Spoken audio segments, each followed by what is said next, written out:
সমার্থক শব্দের আরও কয়েকটি নাম রয়েছে, সেগুলো হচ্ছে সমার্থবোধক, সমার্থক জ্ঞাপক বা একার্থ বিশিষ্ট শব্দ।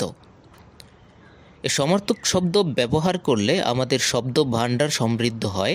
সমার্থক শব্দ ব্যবহার করলে বাক্যের সৌন্দর্য বৃদ্ধি পায়।